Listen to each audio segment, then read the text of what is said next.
Goeiemôre van my kant af ook. Baie welkom. Kom ons sit net so, dan begin ons net met 'n gebed. Hemelse Vader, ons kom sê vanmôre vir U, en baie dankie Here dat ons kan gedenk wat U vir ons as U kinders doen.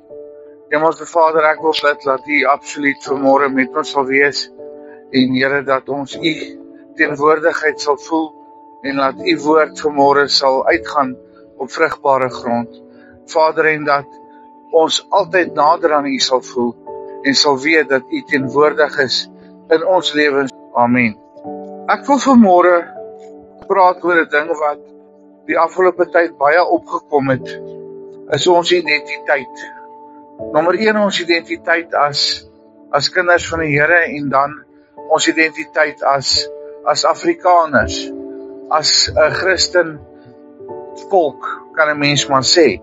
En om te weet wie ons is, moet ons eerstens weet wie ons God is en in wie ons glo. Want as kind van God leef ons nie in onsekerheid nie. Ons leef nie in dalk en hoekom en in vrees nie, maar in sekerheid. Ons krag is geanker in ons geloof in ons God drie-enig. God die Seun, God die Vader en God, die Heilige Gees. Dis 3 persone in 1 God. En die groot ding wat ons moet verstaan is dat God is ons Vader, God is ons Seun, en God is ons Heilige Gees. Hierdie waarheid moet vir ons 'n sekerheid gee, 'n vaste identiteit. Die Seun is ons deur na ons God toe. As ons kyk in Johannes 14 vers 6, Jesus antwoord hom, ek is die weg, die waarheid en die lewe. Niemand kom na die Vader behalwe deur my nie. Met ander woorde, sonder die Seun kan ons nie by die Vader uitkom. Sonder die Seun is daar geen manier wat ons versoen kan word met ons God nie. Dan het ons ook die Heilige Gees ontvang. In Johannes 14 vers 16 en 17 wys vir ons hoekom ons die Heilige Gees kry.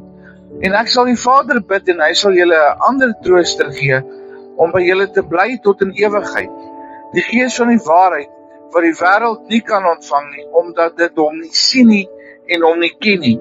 Maar julle ken hom omdat hy by julle bly en in julle sal wees. Ons kan slegs die Heilige Gees erken as ons vir Jesus ken, as ons in Jesus is.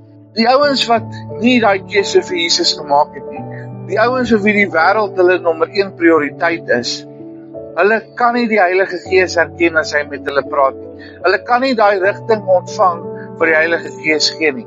En hulle leef ook in vrees. En ek gaan nou 'n bietjie praat hoekom. Ons is kinders van God. Ons is a chosen generation, soos die Engelsman sê. Om 'n kind van God te wees is nie gebou op iets wat mens kan oordra nie.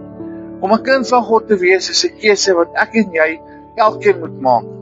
Ek en jy moet besluit, ons wil deel wees van die uitverkorenes. Kom ons gebruik maar daai woord. Ons moet kies om Jesus te volg, om Jesus as ons verlosser te dien en te eer. En daar is nie vleeslike verbondsbande nie. Daar is nie vleeslike tekens vir my en vir jou nie. Die vleeslike tekens is vir die Israeliete, want hulle het 'n ou verbond met die Here gehad. Ons wat kies om deel te wees van die nuwe verbond, ons het die Heilige Gees as ons waarbond. Ons het die Heilige Gees as ons teken.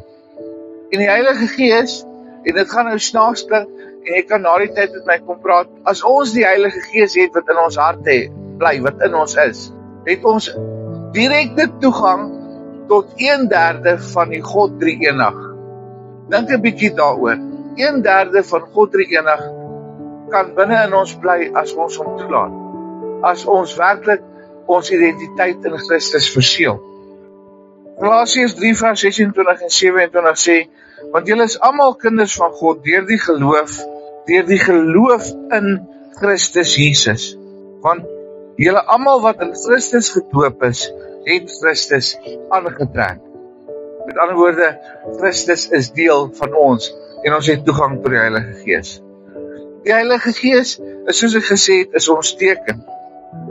Die Heilige Gees is die bewys dat ons aan God behoort, dat ons 'n reg het om te sê, ek is 'n kind van God, dat omdat ons 'n Christen nasie is, dat ons die reg het om te sê, ons is 'n Christen volk, ons is Godsin.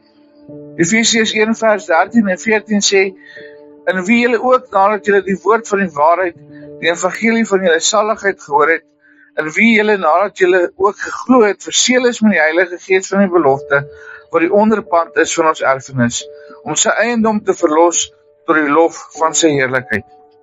Die onderpand van ons erfenis is die Heilige Gees. Dit 'n kind van God, 'n nasie van God, hoef nie in vrees te leef nie.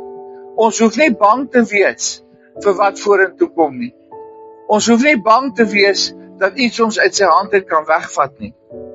Ons hoef nie bang te wees nie.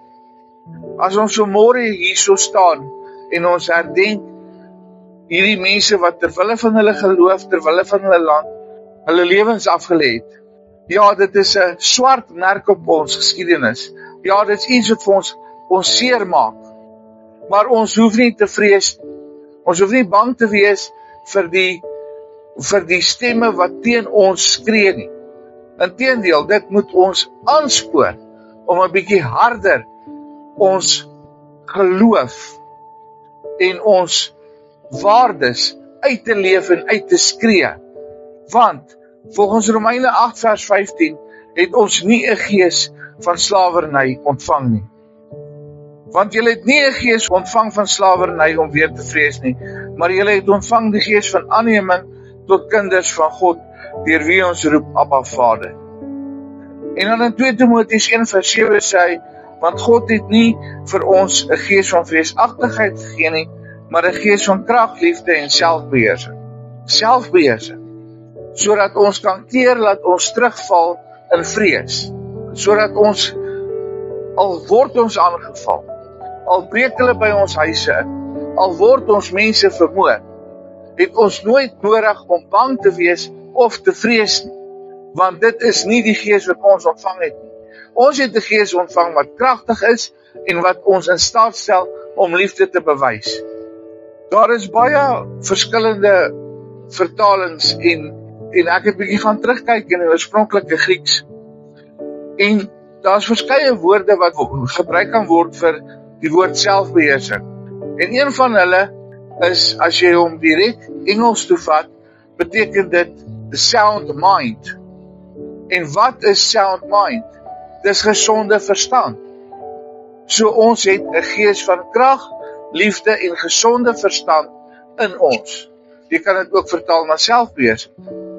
Maar dit beteken dat God wil hê ons moet ten spyte van wat om ons aangaan, vir onsself kan dink, vir onsself kan besluit te neem. En dit is belangrik om daai identiteit wat ons het in Jesus Christus, om dit aan te trek en om te leef in daai krag wat ons het. Want wanneer ons weet wie ons is in Christus, verander dit ons lewe. Dit maak ons sterker om op te staan en nie in vrees te gaan wegkruip oor die aanvalle teen ons as Christene, teen ons as konservatiewe mense, teen ons as mense wat waardes het en teen ons as 'n minderheidsvolk en nasie in ons land nie. Ons hoef nie te gaan wegkruip nie. Ons kan opstaan en sê, ons dien 'n groot God. Ons dien 'n God wat se liefde vir ons so groot is, dat hy sy seun gegee het om vir ons te sterf. En ons dien dieselfde God, wat hierdie mense, vir wie ons vandag hierdie kranslegging doen, voorgeleef het en voorgesterf het. Ons moet bereid wees om ook daai opoffering te kan maak. Romeine 8 vers 17. En as ons kinders is ons ook erfgename. Erfgename van God en mede-erfgename van Christus. En as ons inderdaad saam met hom ly, sal ons ook saam met hom verheerlik kan word. Iemand wat nie weet wie hy is nie, iemand wat nie sy identiteit verstaan nie, leef wankelrig, dobber rond soos hierdie vla in die wind. Maar iemand wat weet wie God is, wandel in 'n geloof en 'n sekerheid wat mense nie kan verstaan nie. Die drie-eenheid bevestig wie ons is, wie ons roeping is en wie ons God is en hoekom ons braaf kan staan en kan sê, ek is 'n kind van God. Die geloof in Christus Jesus en in die geloof in die drie-eenheid sit ons binne in die familie van God, deel van 'n hegte gesin. En die Heilige Gees is ons waarborg. Daarom kan ons met sekerheid leef in hierdie onseker tye, in hierdie tye wat ons aangeval word. Nie as iemand wat bang is nie as iemand wat in vrees leef nie, maar as 'n erfgenaam van die hemelse koninkryk. As iemand wat daai krag, liefde en selfbeheersing, of ons kan sê gesonde verstand het om te verstaan dat God sal ons nie in die steek laat. Hemelse Vader, ons kom sê dankie vir U, dat U ons koning is en ons redder en ons leidsman. Hemelse Vader, ek wil bid dat U ons identiteit in U in ons harte sal bevestig. Vader, ek wil bid dat ons nooit sal vergeet wat U vir ons gedoen het in die verlede nie, maar dat ons ook sal uitstry na dit wat U vir ons nog gaan doen in die toekoms. Vader, en ons eer en verheerlik U naam. Amen.